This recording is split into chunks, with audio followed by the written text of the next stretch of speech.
अशी चिक मोत्याची माळ होती ग 30 तोळ्याची ग. चिक मोत्याची माळ होती ग 30 तोळ्याची ग.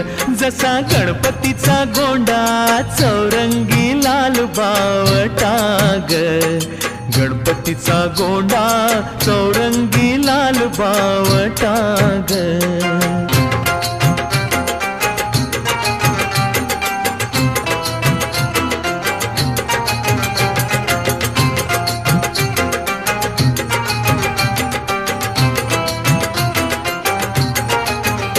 या चिक माळेला रेशमी मौचार दोराग.